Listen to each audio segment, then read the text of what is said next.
लेकिन श्री भरत जी काहे से जा रहे हैं? हाथी पर बैठकर, घोड़े पर बैठकर, रथ में बैठकर या डोली में बैठकर? ना, किसी साधन से नहीं जा रहे हैं भरत जी। सानुज भरत, सानुज भरत, पया देहि जाहि, सानुज भरत।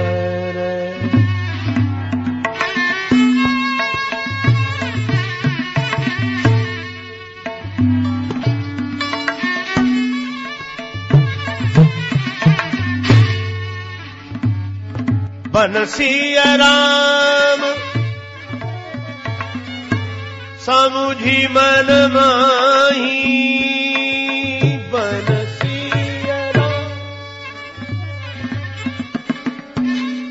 समुझी मन माही, सानुज भरत पया देहि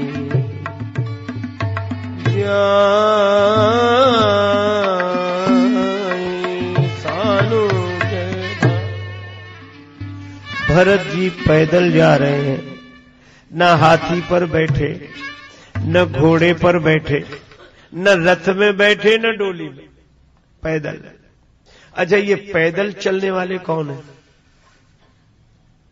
ये न ज्ञानी है, न योगी है, न धर्मात्मा है, न भक्त है। ये कौन है?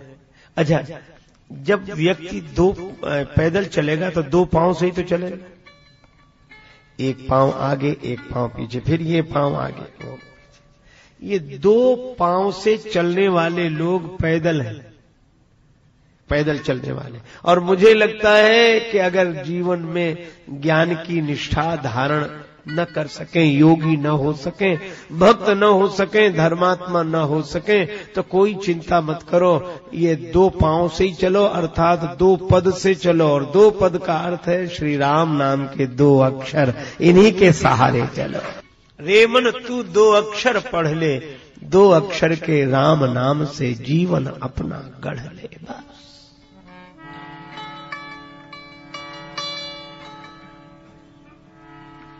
राम राम राम, बस यही है। भरत जी से सेवकों ने कहा, होई ही तात अश्व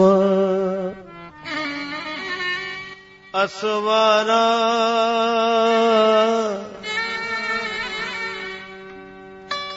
घोड़े पर बैठ जाए। आप पैदल चल रहे हैं, यह ठीक नहीं। श्री भरत के आंखों से तो आंसू बरस रहे हैं। भरत जी ने सेवकों से कहा, ठीक कहते हो, हम पैदल चल रहे हैं, यह सचमुच ठीक नहीं है, हमें पैदल नहीं जाना चाहिए। फिर सिर भरी जाऊं उचित अस मोरा, सब ते सेवक धर्म कठोरा।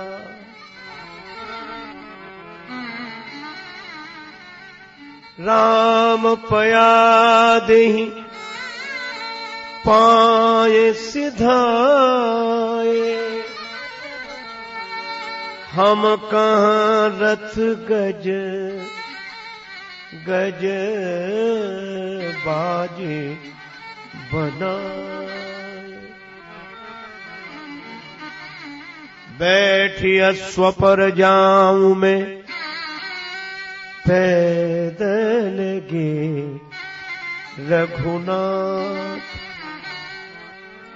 जहाँ स्वामी के पग परे तह सेवक को माथ।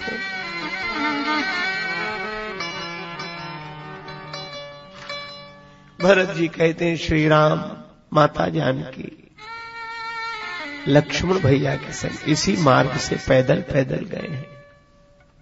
जिस रास्ते पर हमारे जीवन सर्वस्व श्री सीताराम बिना पादत्राण के निरावरण चरण विचरण करते हुए गए हो, उसी रास्ते पर मैं घोड़े पर बैठकर जाऊं?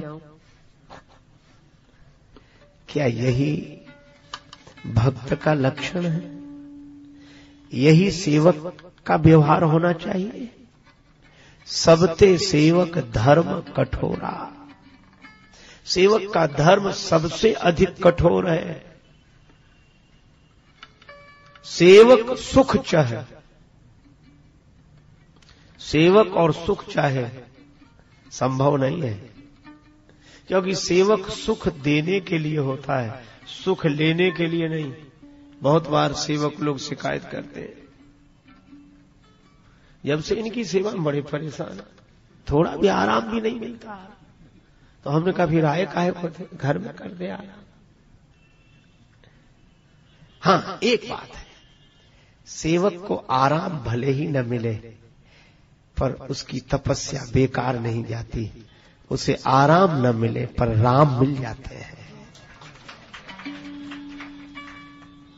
सेवक सुख चाहे और मान भिखारी, भिखारी चाहे कि लोग हमारा सम्मान करें, संभव नहीं। सेवक सुख चाहे मान, भिखारी व्यसनी धन। और जो व्यसनी स्वभाव का है वह चाहे कि धन का संग्रह हो जाए, वह धनी हो जाए। शुभ गति व्यभिचारी, चरित्रहीन व्यक्ति, शील विहीन व्यक्ति अपनी शुभ गति की कल्पना करे, संभव नहीं। लोभी जस चाहे, और लोभी आदमी चाहे कि हमारी जय जयकार हो, यश हो नहीं सकता। और चार गुमानी और अभिमानी आदमी चाहे कि धर्म अर्थ काम मोक्ष हमें मिल जाएंगे, नभ दुह दूध चाहती ये प्राणी।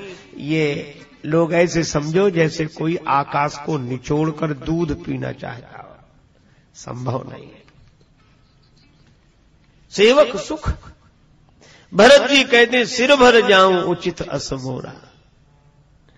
और जब भरत जी ने यह बात कही तो उनके जो सेवक हैं, भरत जी तो राम जी के सेवक हैं, और भरत जी के साथ जो आए भरत जी के सेवक हैं। तो श्री तुलसीदास जी कहते हैं कि वो सेवक सोचते हैं कि जब राम जी के सेवक हमारे स्वामी श्री भरत अपने स्वामी के पैदल चलने के स्थान पर सिर के बल जाना चाहते हैं, और हम भरत जी के सेवक हैं, तो जिसका स्वामी ही सिर के बल जा रहा हो, उसका सेवक फिर कैसे चलकर जाएगा? तो सुन सेवक गण गरही गलान। लेकिन एक और संकेत है, कोतल संग जाहि डुरी आई। घोड़े को साथ लिए हैं सेवक लोग, यद्यपि प्रयोग नहीं कर रहे हैं, पैदल जा रहे हैं, पर साथ क्यों लिए हैं जब पैदल जा रहे हैं? इसका अर्थ यह है कि हम भले ही उस मार्ग से न चलें, उस साधन का व्यवहार न करें, लेकिन वह साधन व्यर्थ नहीं है। अपनी साधना में, अपनी निष्ठा में रहते हुए दूसरों के साधन का विरोध नहीं करना चाहिए, उसका भी मंडन करना चाहिए। यह बात अलग है कि हम जिस नाव में बैठे हैं पार उसी से होंगे, पर दूसरा भी जा रहा है तो उसकी भी नाव है, उसका विरोध नहीं है, पर हमारा यह मान। लेकिन एक और विचित्रता, भरत जी तो जा रहे हैं दीन भाव से पैदल, पर लोगों में अभिमान जाग गया, क्योंकि व्यक्ति का मन गलत अर्थ बहुत जल्दी ग्रहण करता है, जो अर्थ नहीं होता वही कुछ का कुछ समझ जाते हैं। मैंने एक कहानी सुनी थी एक संत के मुख से बचपन में, याद मुझे अब तक। एक बहुत नासमझ मूर्ख प्रकृति का पर सरल सीधा आदमी था। संयोग से उसका विवाह हुआ और पत्नी बहुत सुशिक्षित विदुषी थी, घर की मर्यादा रखने वाली, बात रखने वाली। लौट कर गई, उसने अपने सखियों के पूछने पर बताया कि बड़ा अच्छा परिवार है और जिनसे मेरा विवाह हुआ वे बड़े योग्य हैं, बहुत शिक्षित हैं। अपने घर की बात प्रशंसा के रूप में कही, पर उसे क्या पता था दूसरे ही दिन पति ससुराल आ गए और उसे समझाने का मौका भी नहीं मिला कि जरा सावधानी पूर्वक रहना, हमने जो कहा है वह बात बनी रहे। भोजन बनाने वह स्वयं ही बैठी। गांव की परंपरा, चूल्हे पर रोटी बनाई जाती, पूड़ी बनाना। और उसके सामने गई तो उसकी सखियां परीक्षा के लिए खड़ी थी कि बहुत योग्य हैं, जरा देखें। वो ऐसा विचित्र व्यक्ति एक पूड़ी का ग्रास ही न करे, एक ही बार में उठावे पूरी पूरी, और उसमें साग रखे, वो एक बार में ही खा जाए। अब वो उसकी सहेलियां देख देख कर मुस्कुरा रही थी, तो इस बिचारी को बड़ी लाज लगी, लेकिन कहे कैसे। तो इसने इशारा किया, अंगुली द्वय उठाई गंवार अपन पति को देख। 2 उंगलियां उठाई कि एक एक पूरी के ग्रास दुई करे, जाके कम से कम एक पूरी के 2 टुकड़े तो कर। पति ने बहुत देर बाद देखा, ओ बोले हमारी पत्नी कितनी समझदार है। कह रही इतने चलकर थक कर आए हो, भूखे हो, एक में क्या तो 2-2 पूड़ियां एक साथ खाओ। बोलो, इशारा कुछ था, अर्थ कुछ लिया। और 2-2 को चावे लाग्यो मूढ़ जब एक साथ 2-2। तो बिचारी क्या कहती, माथा पीट लिया। माथ ठोक त्रिया कहे लाज सो डरे जा। उसने मत्था पीटा कि यही समझाया था। फिर भी उल्टा सब उसने देखो, अब समझ में आया। वो माथा पीट रही थी, कहा ये मेरी पत्नी कह रही है कि पूड़ियां पूजा की हैं, प्रणाम करके खाओ। वो 2 पूड़ियां उठाता, पहले माथे से लगाता।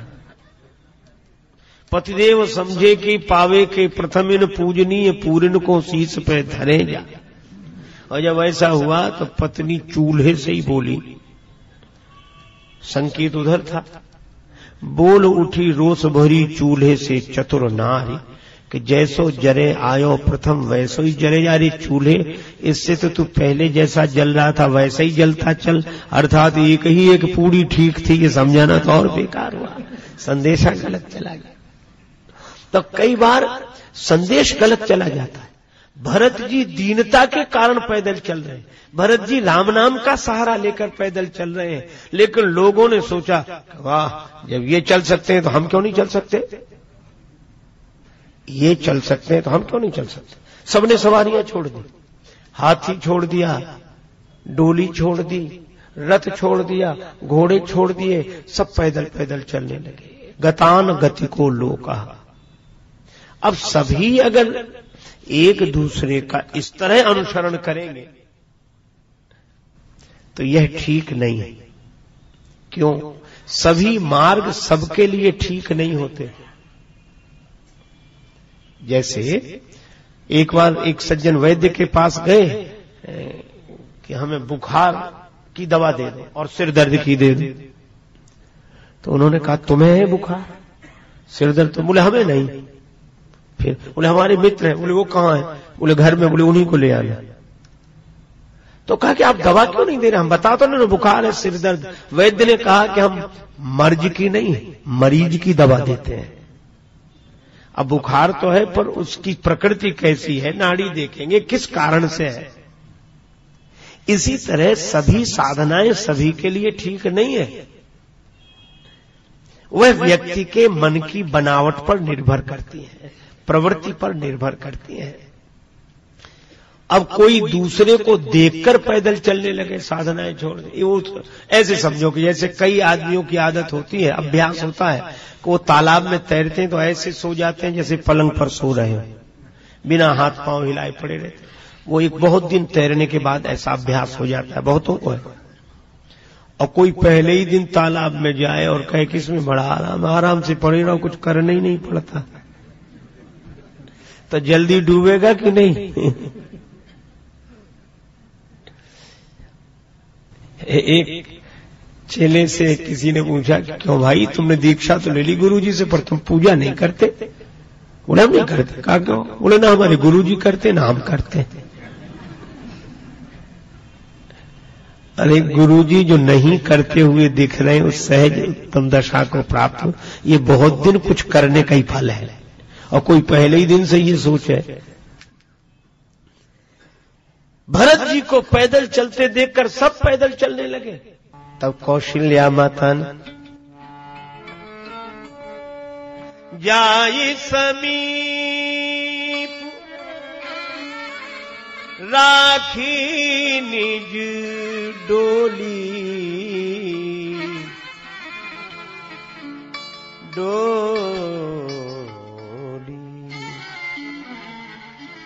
राम मातु मृदु,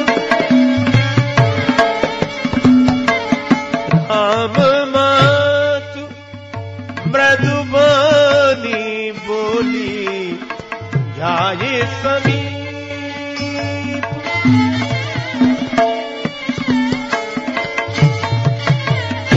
राखी निज डोली, डोली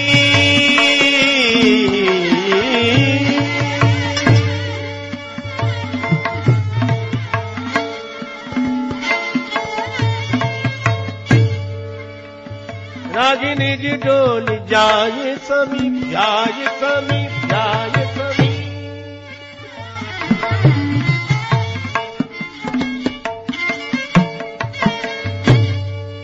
पास जाकर अपनी डोली रुकवाई। कौशल्या माता ने कहा कि भरत तुम पैदल मत चलो। भरत रोने लगे, मां मुझे इसी में सुख मिलता है। कौशल्या माता की आंखों में भी आंसू आ गए। भरत तुम्हारा जन्म सुख लेने के लिए नहीं, औरों को सुख देने के लिए। तुम्हारे पैदल चलने से सभी पैदल चल रहे हैं। तुम्हारे चलत चलई सब लोगु, सकल शोक कृश नहीं मग जोगु। इसलिए एक काम करो भरत, तुम रथ पर बैठ जाओ गुरु जी के साथ। तुम्हें भले ही आवश्यकता न हो, पर समाज में सही संदेश जाए, साधकों को सही दिशा मिले, इसलिए भी ऐसा कार्य करना चाहिए।